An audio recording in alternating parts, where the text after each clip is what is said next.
Bom dia a todos.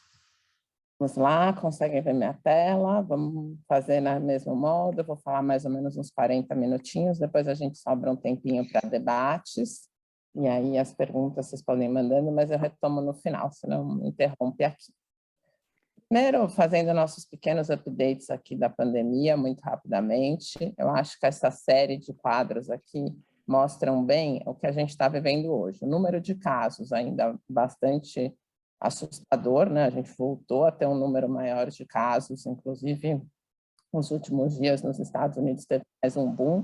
3 dias atrás que essa apresentação ficou pronta, aumentou bastante o número de casos nos Estados Unidos, mas quando a gente olha o gráfico de óbitos, é bem diferente e está muito relacionado a duas coisas. Primeiro, da variante Delta, que ela está bem concentrada, mas em poucas regiões.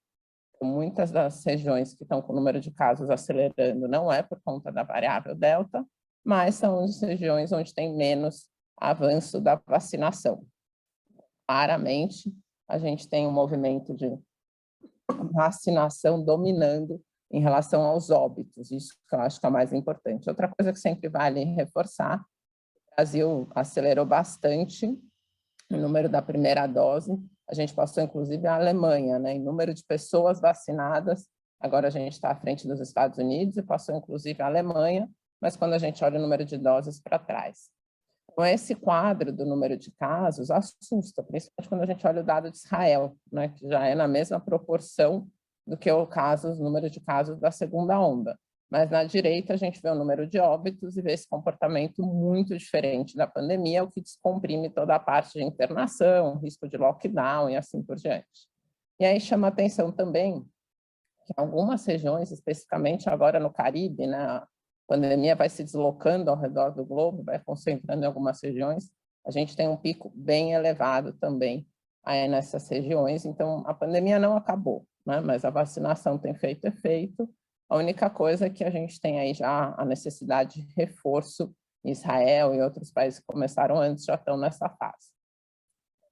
Comentei o dado do Brasil, esse dado mais recente de ontem, a gente já passou a Alemanha, mas a gente vê que aqui a nossa segunda dose está atrasada em relação a esse grupinho aqui, que a gente está bem na frente, né?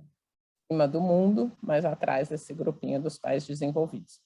Mas no ritmo que a gente vem, que é esse gráfico da direita, a gente está num dos países com o ritmo mais rápido de vacinação, a gente deve pegar aí, se for o caso, uma segunda onda de variante Delta no Brasil, apesar de que, teoricamente, ela já reduziu, inclusive, parece que não pegou tão forte aqui, sem comprimir a parte das UTIs. A gente tem o Rio de Janeiro, que é um foco um pouco maior da variante Delta, com alguma pressão nas UTIs, mas a maior parte dos estados já bem abaixo, operando, na verdade, próximo à normalidade do Brasil, né? Aqui não é só Covid, é tudo.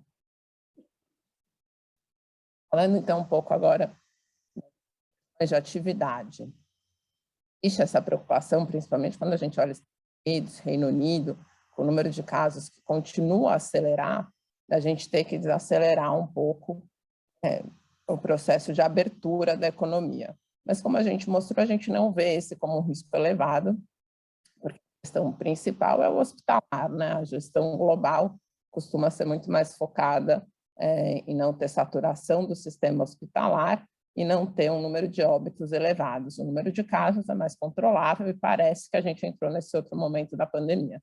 Então, quando a gente olha a atividade, especialmente na Europa, os dois quadros da esquerda, são os quadros de PMI, né?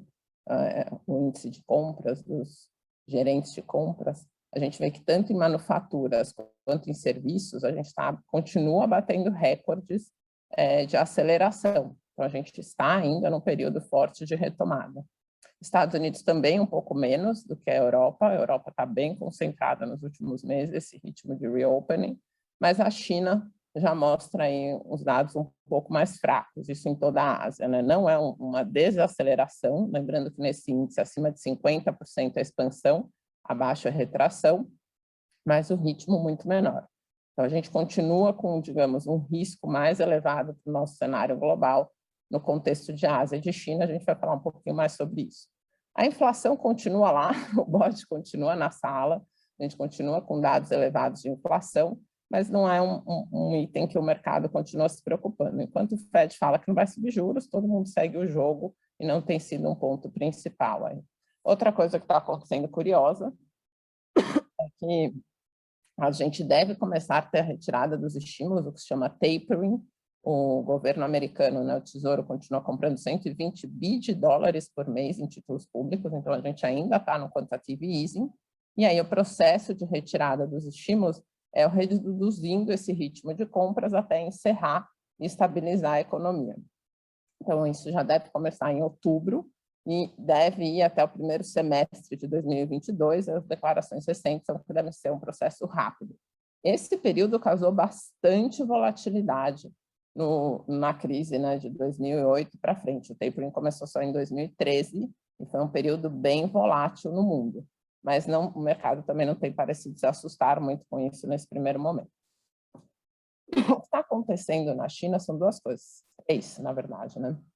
O primeiro movimento é questões regulatórias das ações de tecnologia, que impactam bastante esses índices.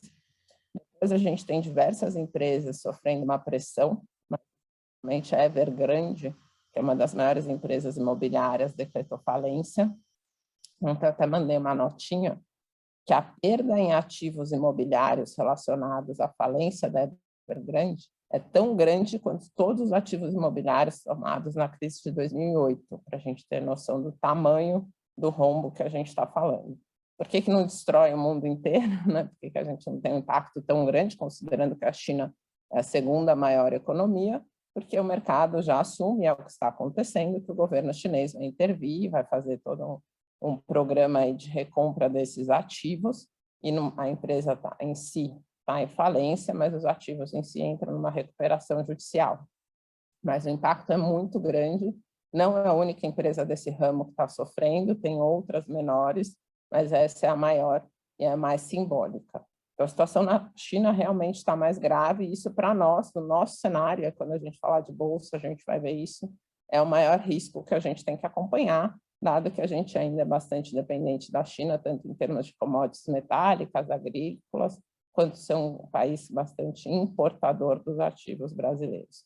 E aí, o terceiro ponto é justamente as questões relacionadas à pandemia, né, ao Covid. Esses três gráficos mostram impactos na cadeia de suprimentos. O da esquerda mostra que o ritmo, né, da relação aí das trading globals, né, das transações globais, já está no mesmo nível do pior momento da pandemia. Então, a gente tem as restrições relacionadas à importação, exportação, a fluxo de mercadoria, que fica muito mais restrito por conta do aumento de número de casos, já tem um impacto tão grande quanto do pior momento da pandemia.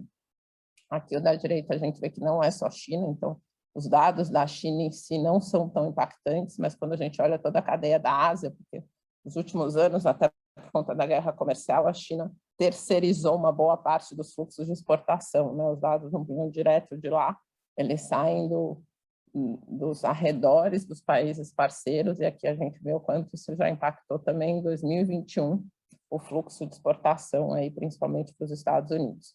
E por baixo, o atraso.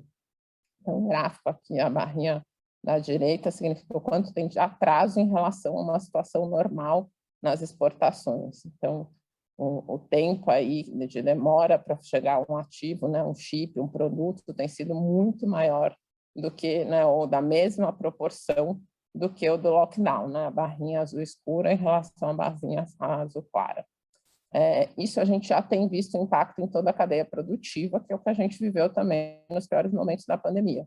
Então, meu irmão trabalha com tecnologia, ele fala que já não consegue mais comprar uma impressora, porque não chega o chip, máquinas, né, de alta tecnologia, medicina, assim por diante, não chegam os semicondutores, o fluxo da cadeia produtiva, não chega o material para produzir a borracha, que vai produzir a peça dos computadores, dos caminhões.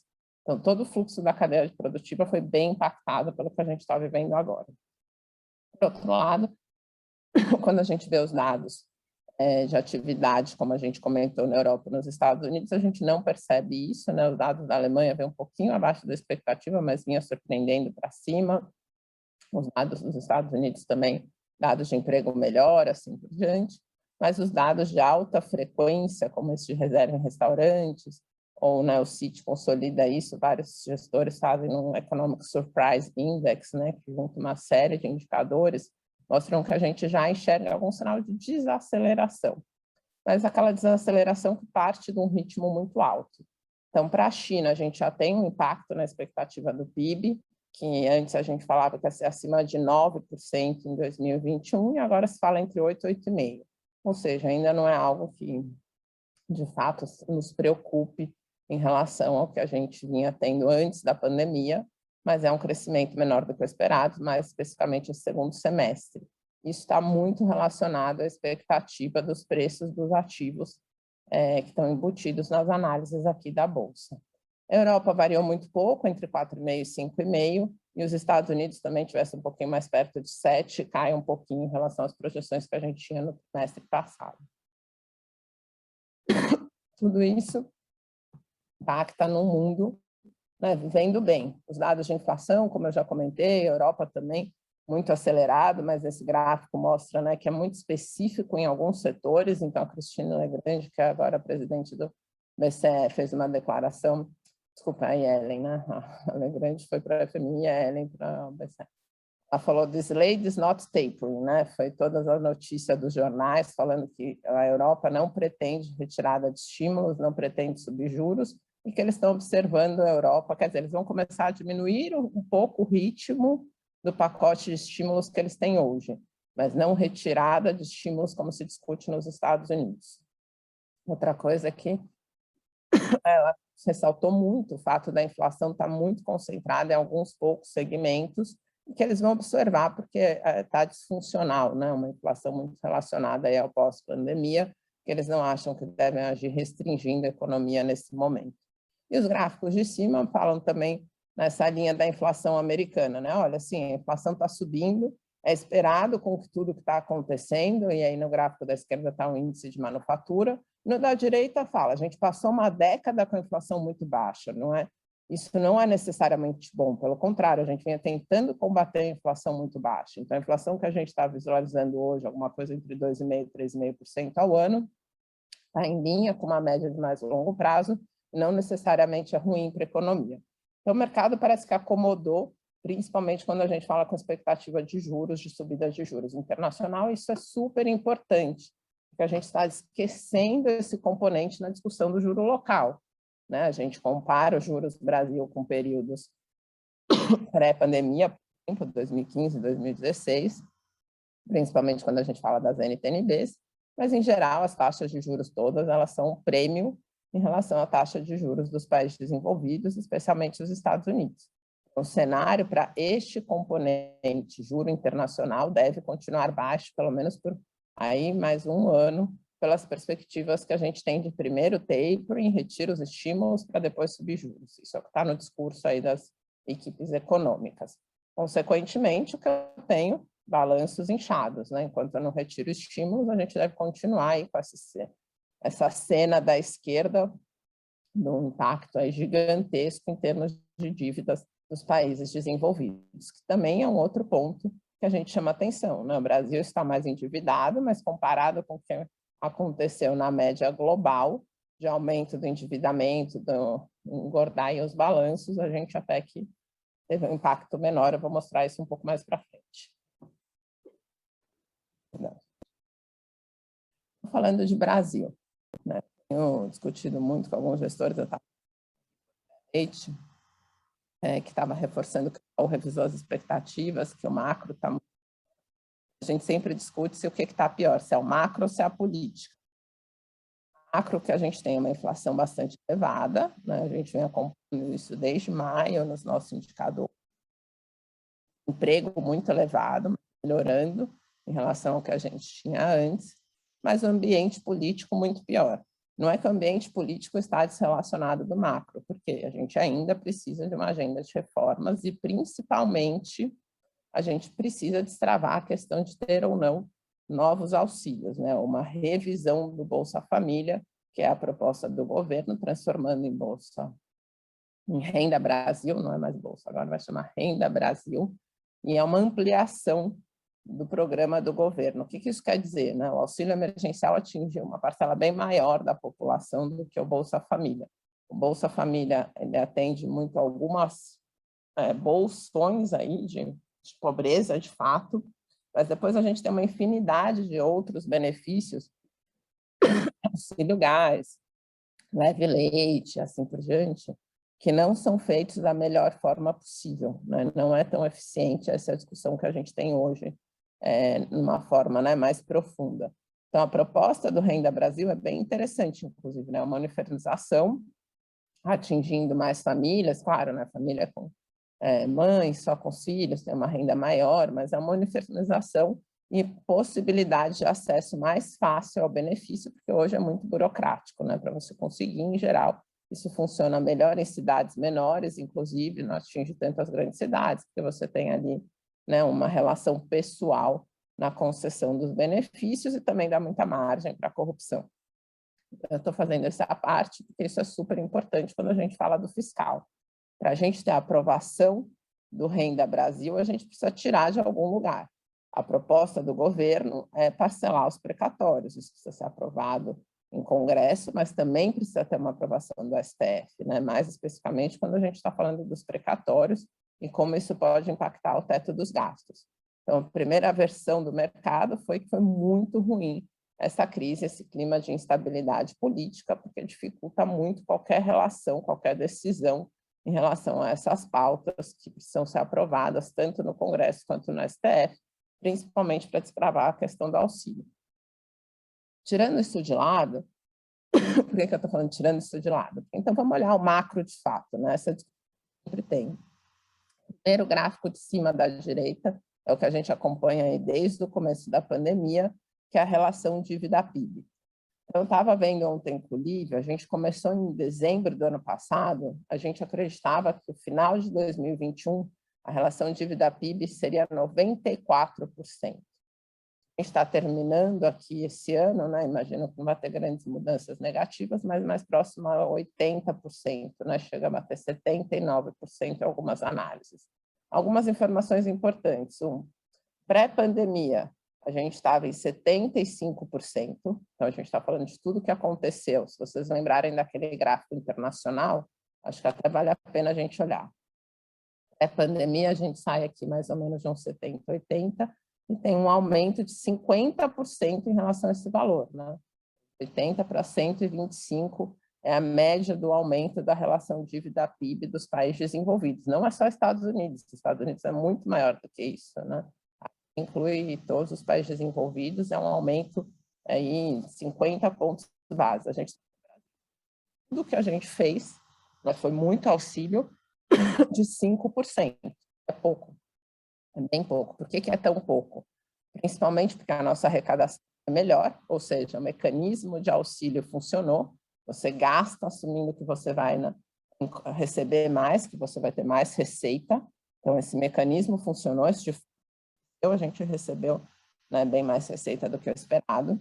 A inflação, para a dinâmica da dívida, ela tem um impacto positivo, porque eu arrecado, né, nominalmente, então eu arrecado as receitas de imposto já considerando todo o impacto de inflação, mas a minha dívida é pós-fixada, né? Então ela é rolada através da taxa Selic.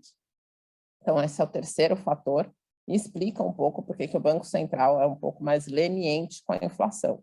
Essa curva mais longa que a gente está vendo é o primeiro mês que ela aumenta, ela só reduzia a ponta longa também. E por que ela aumentou? Que é o que esse gráfico de baixo mostra, né?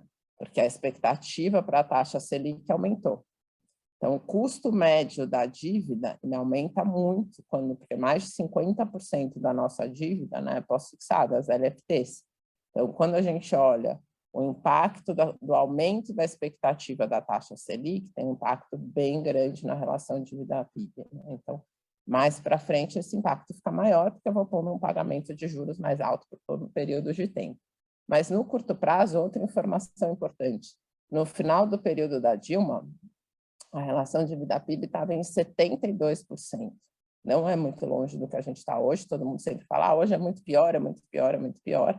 Mas lá era muito mais galopante. A dívida não convergia em nenhum momento do tempo, ela só aumentava, né? Esse gráfico aqui de longo prazo era assim, né? Ele aumentava, aumentava, aumentava, Por isso vem o teto dos gastos, que coloca um limite. Então, toda a discussão que a gente tem hoje, que é o risco colocado aqui, né, como político, é o risco em relação ao teto dos gastos e à estabilidade da dívida.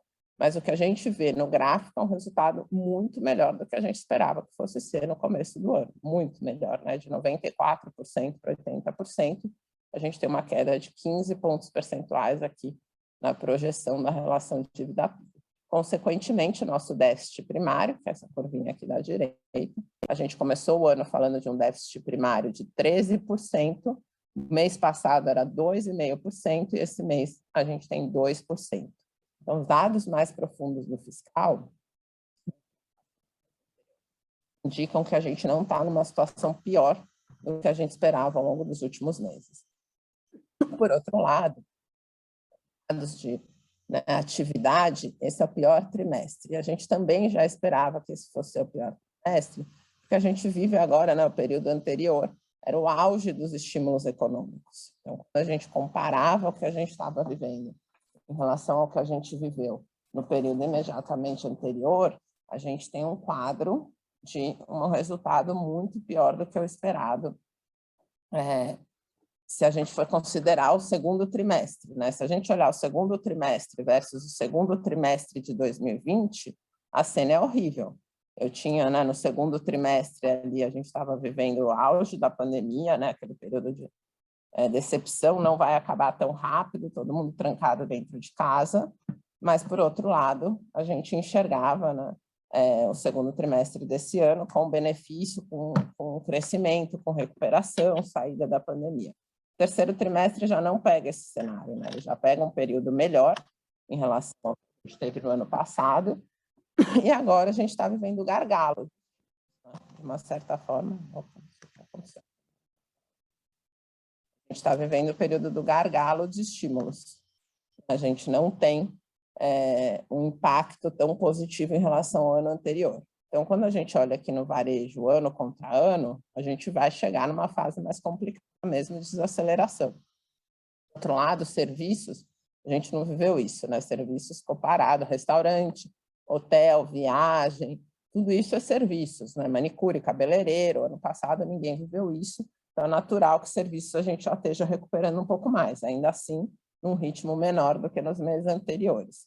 Então, esse trimestre já era esperado que fosse ser o mais difícil do ano. Tá? Esse é o ponto que a gente tem que ter em mente, mas, de fato, a gente está vivendo isso, né? Os dados de atividades acelerando, tanto quanto a gente olha em varejo, quanto a gente olha em serviços e indústria também. Mas a indústria continua beneficiada por esse cenário internacional de crescimento que deve continuar. Então, chegamos a tudo isso, por que esse trimestre é tão mais difícil, né? Esse, para mim, é o gráfico mais importante de tudo que a gente vive. Está muito relacionado ao que a gente falou sobre os benefícios, né? Os estímulos. A gente costuma pensar, e a discussão é, né, populista, sem dúvida nenhuma, a discussão em relação ao auxílio é muito mais, né, ligada à eleição do que, de fato, o que isso significa. Mas a gente é um país, né, com desemprego na casa de 15%. Se a gente olha todo mundo que procurava emprego ou estava empregado antes da pandemia, a gente está falando de 21% de desemprego. Lembre-se que no pior momento da crise da Europa, ali, quando a gente teve a crise dos PIGs, que o desemprego era o máximo, né? O pior que aconteceu foi em Portugal, a gente teve desemprego de 15%. Naquela época, o nosso desemprego estava em 5%, 6%. Então, 15% de desemprego é muita coisa. Se a gente considera 21%, assim, um gargalo de crescimento, é inacreditável. Esse é o ponto principal onde todas as nossas discussões deviam estar voltadas. O que a gente viu esse mês surpreendeu positivamente. Esse dado era 22, e agora, para o final do ano, 14,3, aqui a gente estava em 14,9. Então, é uma melhora sensível e veio acima das expectativas dos analistas. Mas o que acontece? A gente está falando de um informal, né? A recuperação veio toda no lado do informal, enquanto o formal continua regredindo, né? Isso é bastante complicado. A gente vê isso aqui na gráfico de baixo também. E aí, consequentemente, eu tenho uma queda na renda muito grande. Por isso que eu comentei, né? Eu falava isso com o livro também desde o começo do ano. O nosso problema vai ser no terceiro trimestre, porque no terceiro trimestre do ano anterior eu tinha um monte de estímulo, agora eu não tenho, caiu. Né? Aqui é com os estímulos econômicos. Então, tem uma queda na renda real até porque a inflação está muito alta, de -6. Isso é muita coisa, né? Vejam aqui na média histórica, a gente só teve lá em 2015, pior momento da recessão, que a gente teve uma queda numa proporção parecida.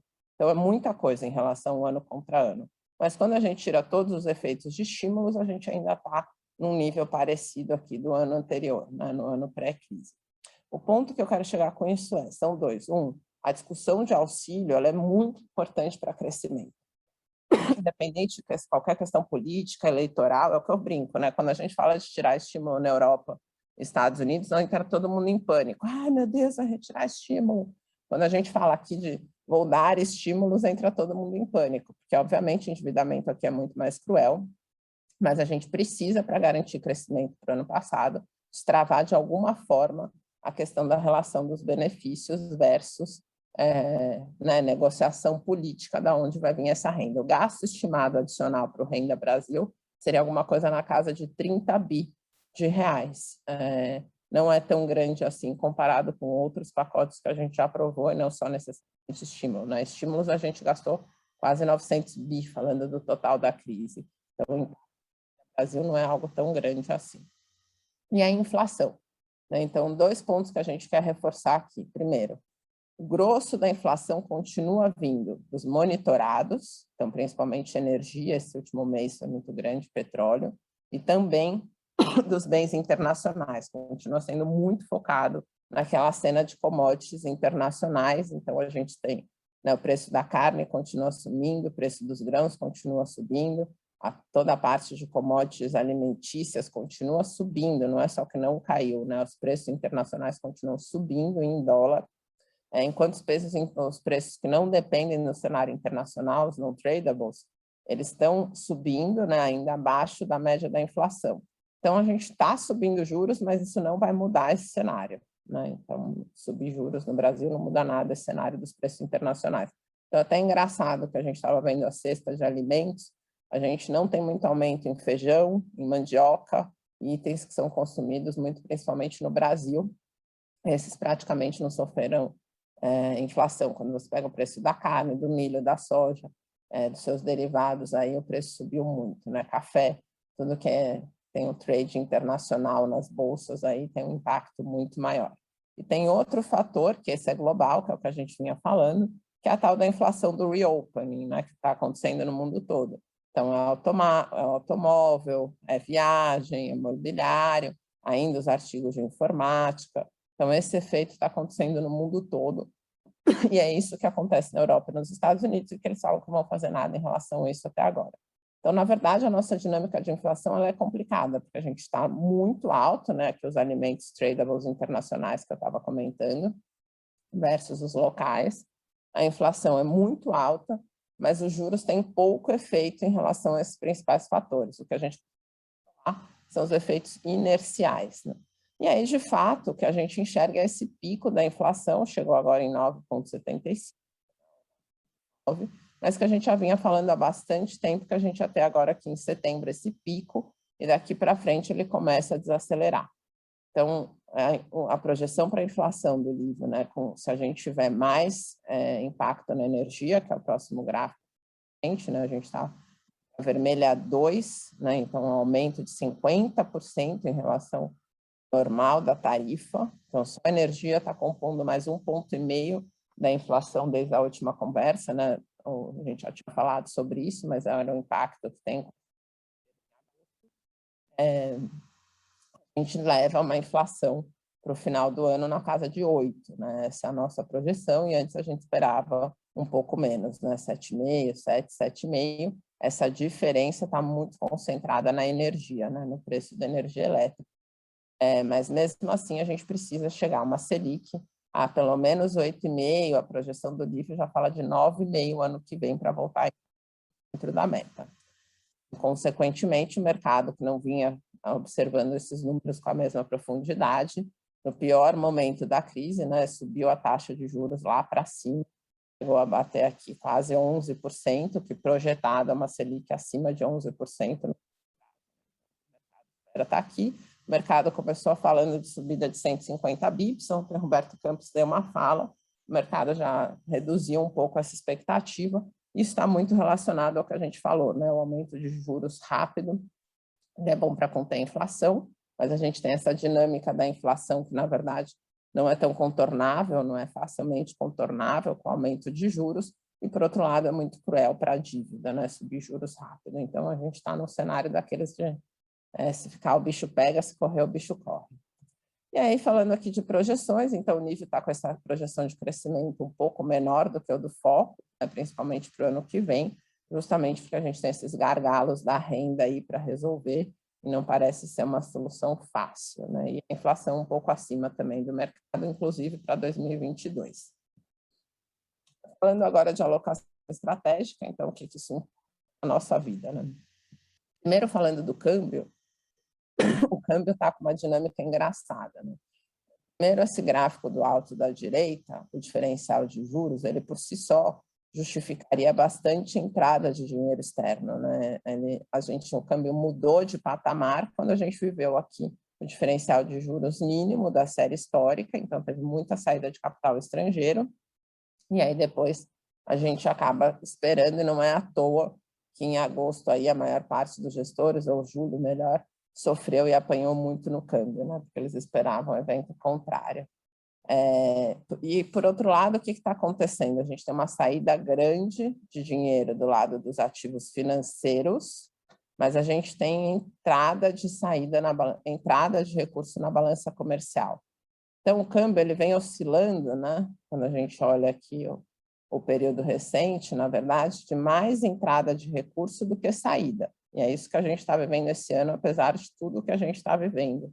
E aí, consequentemente, quando a gente olha o resultado do real, a gente começou desvalorizando, depois, quando mudou o nível do diferencial de juros, né, o real deu aquela supervalorizada, pegou aqui todos os gestores de calça curta, isso foi muito relacionado aí ao aumento do risco país, de tudo que a gente veio vivendo, né? Então, principal aqui, que a dinâmica do câmbio está muito sensível. Por um lado, a gente tem diferencial de juros e contexto de entrada de dinheiro direto. Quando a gente olha na parte do risco país, a gente ainda, os países ainda são vendedores em Brasil internacionalmente, o que faz com que o câmbio fique extremamente sensível. No ano aí está praticamente no 0 a 0 por esse fluxo, entrada de dinheiro real, né, balança comercial, saída de dinheiro de ativos financeiros. Falando agora das bolsas internacionais, né? Então, primeiro, como a gente comentou, com todos esses discursos internacionais de não ter subida de dólar, do melhor, né, rodada de balanços da história que a gente fez passado, não ter subida de juros, perdão. O tapering não está assustando, não sabemos exatamente por quê, mas acho que porque quando teve o tapering no final, apesar de um pânico inicial, o impacto na economia foi muito baixo. Então, a gente continua tendo um período positivo para os ativos de risco internacionais dos países desenvolvidos. O S&P voltou a ser o campeão aí no ano, mas a Bolsa Europeia logo atrás. Por outro lado, a Bolsa Chinesa, que tinha chegado a cair 30%, né, acompanhando aqui o índice de emerging markets, teve uma boa recuperação, voltou a sofrer um pouco de novo com essas notícias que a gente comentou aqui de Evergrande, mas de uma forma geral teve bastante recuperação. E o Brasil, que vinha acompanhando muito de perto o fluxo dos mercados emergentes, destoou aqui quando a gente entrou na nossa rodada de manifestações e do aumento do risco país. Internacionalmente, a gente fala dos valuations esticados há bastante tempo. Então, aqui em cima a gente tem a relação preço-lucro, é a Nasdaq, então 30 vezes preço-lucro, e aqui o S&P 500 e o Dow Jones, né? Mas o que chama? Apesar dessa alta de preços gigantesca recente, está oscilando mais ou menos no mesmo patamar. Por quê? Da mesma forma que está acontecendo aqui, a expectativa dos lucros não param de subir. Então, a gente tem uma visão, né, que está muito esticada, é muito suado, mas não é também um período de sell-off, porque justamente a subida dos lucros justifica. Diferente do que acontece com a China, né? A China, de fato, sofreu com todas as intervenções econômicas, a expectativa de lucro diminuiu, mas saindo esse efeito deve começar a melhorar daqui para frente. Então, não por acaso, esses gráficos da direita mostram que a alocação em bolsas nas carteiras internacionais está na máxima história. Um cliente moderado, de um wealth management, tem 60% em bolsa desenvolvida. Na Bolsa Brasileira, a gente vive o oposto. Eu continuo tendo melhora dos lucros de uma forma bem acelerada. mas o preço cai, né? O preço não sustenta as discussões políticas que a gente está vendo. Então, a relação preço-lucro agora ela veio para baixo do mínimo, o mínimo é essa curvinha vermelha, pior do que a gente viu em 2014, 2015, os piores momentos da crise. Então, hoje eu vou falar muito sobre isso, né? A foto é horrível? É, mas quando eu olho o filme, eu vejo que ela está muito pior do que qualquer momento do passado que a gente viveu. E lembrando que de 2014 a 2016 a gente viveu 11 trimestres negativos, né, de crescimento negativo, recessão. Então, uma recessão técnica muito intensa, o que impactou muito o lucro das empresas. O lucro das empresas caía, né? A gente teve Petrobras reportando lucro negativo. A gente não está vivendo isso agora, por isso que a gente vem sustentando que a foto é horrível, mas o filme mostra que a gente já teve muito pior do que isso, com preços melhores. Para a Bolsa, a gente enxerga que existe sim uma oportunidade de longo prazo, principalmente quando a gente sai da parcela indexada, né, da parcela do índice. Aí a gente tem bastante perspectiva positiva com ações que estão muito descontadas.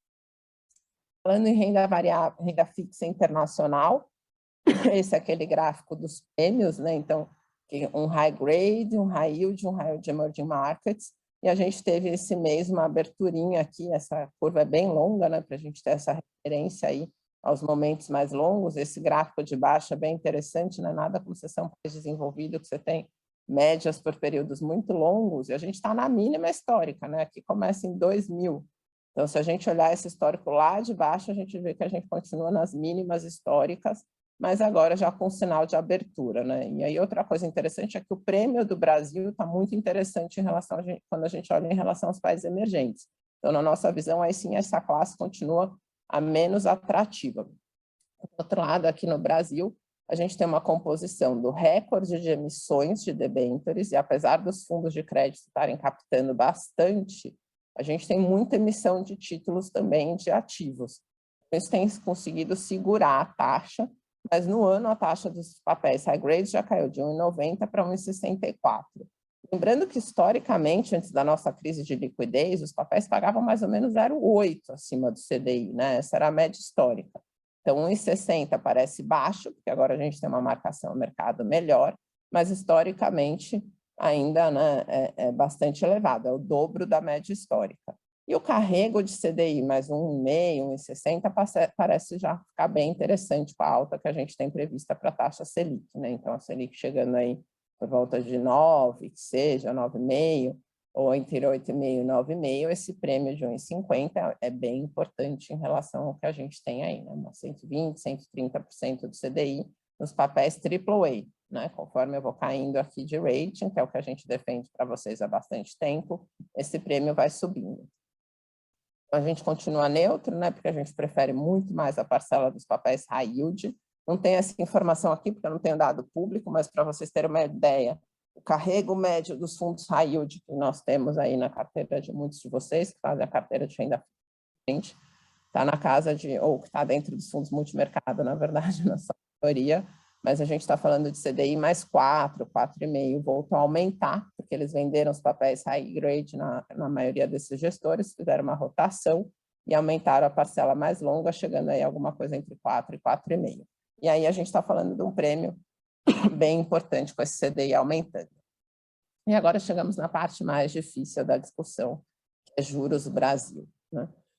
A gente viu foi que no período ali, né, exatamente pós-crise, a gente pico, com a taxa longa das NTNBs chegando a 5, depois com a nossa segunda versão de carta ao povo brasileiro, aí, que a gente teve edição revista, né, repaginada, ela voltou a fechar logo depois, e a gente vem seguindo essa dinâmica que a gente comentou, né, desde aí de maio a gente tem visto isso, vai do 4,5 para o 5, chega no 5, tem compra, fecha, e segue mais ou menos nessa linha.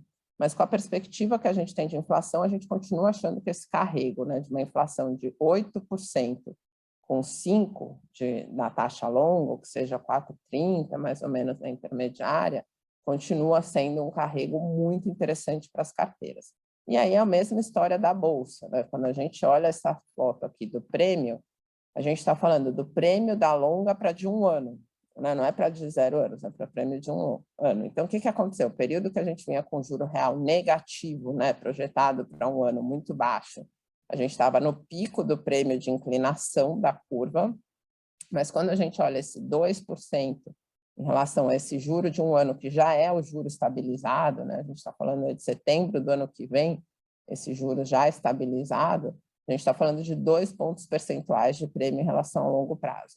A gente também só viveu isso, na verdade, de fato, nesse período aqui de 14 até 15, né, até 16, antes, quando o juros ficou ali artificialmente baixo por um período muito longo também, de 2012 a 2013, a ponta longa era muito aberta.